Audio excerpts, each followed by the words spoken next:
Okay, so if you're like me, then you've probably watched the teaser trailer for Star Wars The Force Awakens at least 100 times by now, and if you haven't, do it. But whilst you feel like you may already know it like the back of your hand, I'm going to point out just a few things that you may have missed. We start off with that, that sandy sequence, that sandy landscape, probably Tatooine, most likely Tatooine, and then all of a sudden, John Boyega pops up into the shot.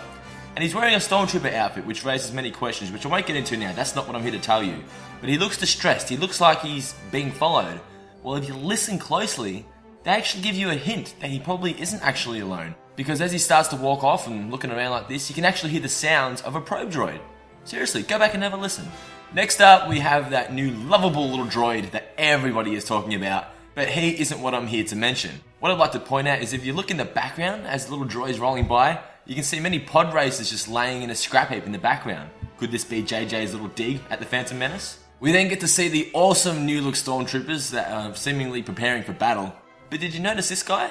He's noticeably a lot shorter than the rest. Now, could this be John Boyega's character before he gets deserted on Tatooine? Who knows? We also get to see the upgraded versions of the blaster rifles, which look amazing.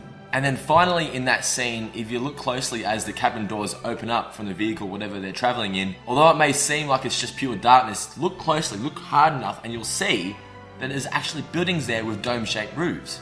Could this be Mos Eisley? And if so, they better go to the Cantina Bar. We also see Daisy Ridley's character ride off from what seems just like a chunkier version of a speeder bike. Now, whilst the bike may look super old, it's what's attached to it that's the talking point. Look!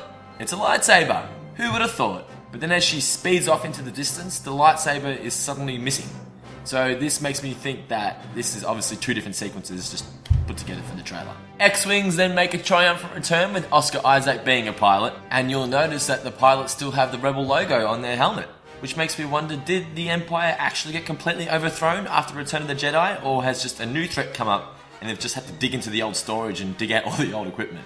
We then get to see our new Sith in all his red lightsaber glory. Now I know many people are outraged by the new design with the two little extra bits sticking out the side, but how about you just give it the benefit of the doubt, wait till you see it in action, and then you can hang shit on it.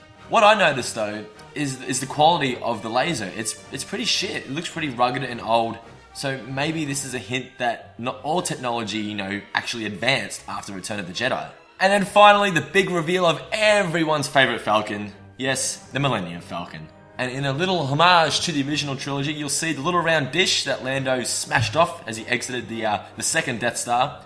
It's gone, and it's been replaced with a rectangle dish. So that little attention to detail was certainly much appreciated from this Star Wars fan. Oh, and one last little thing that you may have missed. I mean, after all, it is a J.J. Abrams movie, so what do you think we get? Lens flare!